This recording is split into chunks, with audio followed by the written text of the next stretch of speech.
Hi friends, welcome everyone. I hope आप सभी लोग अच्छे होंगे। सो बेसिकली आज हम लोग एक थ्योरम देखने जा रहे हैं, दैट इज पाइथागोरस थ्योरम। ठीक है। सो पाइथागोरस थ्योरम जो दिया गया था वो किसके द्वारा दिया गया था? By the Greek mathematician Pythagoras. ठीक है। अब उन्होंने क्या बताया था देखते हैं। सो पाइथागोरस थ्योरम जो दिया गया था वो राइट एंगल ट्रायंगल के लिए दिया गया था। ठीक है। और उसके साइड्स के रिलेशन को बताता है पाइथागोरस थ्योरम। कैसे बताता है देखते हैं। सो फर्स्ट ऑफ ऑल मैं एक राइट एंगल ट्रायंगल बना रहा हूं। See here everyone. सो ये जो आप ट्रायंगल देख रहे हो this is right angle triangle. ठीक है। This is A B C. So ABC is a right angle triangle. It is right angled at B. 90 degree ये वाला है। ठीक है। तो यहाँ पे जो ये राइट एंगल ट्रायंगल इसके तीन साइड है, side number 1, side number 2, side number 3। तो इस तीनों साइड में क्या रिलेशन होगा वो पाइथागोरस थ्योरम के द्वारा बताया गया है। ठीक है। चलो तो पहले साइड के बारे में देख लेते हैं।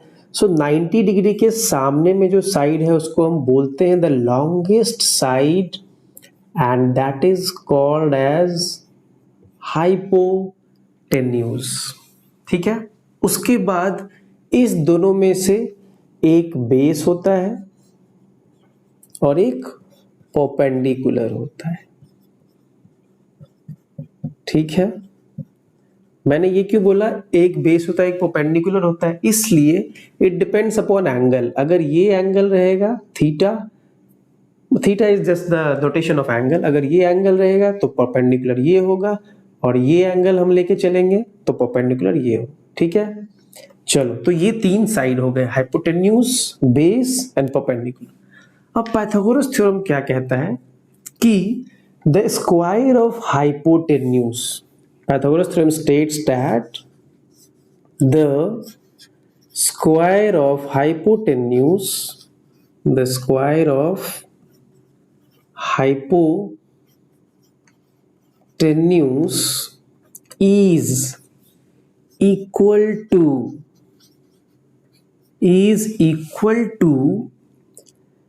the sum of square of other two sides,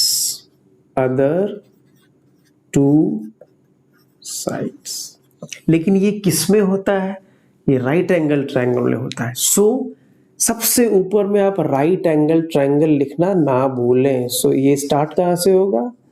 in a right angle triangle, in a right angle triangle. उसके बाद हम लिखेंगे the square of hypotenuse is equal to the sum of square of other two side. चलो देखते हैं। तो ये जो डिफिनीशन है इसका कहने का मतलब क्या है कि अगर हम हाइपोटेन्यूज का स्क्वायर करेंगे, देखा, the square of hypotenuse is equal to the sum of square of other two side, मतलब बेस का स्क्वायर प्लस परपेंडिकुलर का square. Clear? So this is your Pythagoras. इसको हम शॉर्ट में कैसे लिख सकते हैं? Hypotenuse square is equal to base square plus perpendicular square. So this is your Pythagoras. अब देखो ये क्या बता रहा है? ये इस तीनों साइड के रिलेशन के बारे में बता रहा है। हाइपोटेन्यूज को हम एच से लिखेंगे, बेस को बी से लिखेंगे और परपेंडिकुलर को पी से लिखेंगे।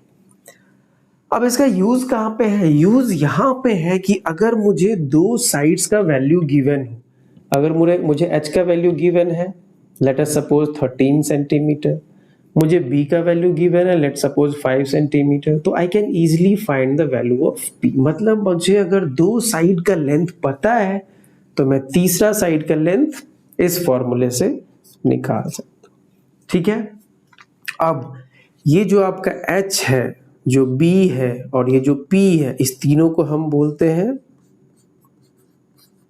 पाइथागोरियन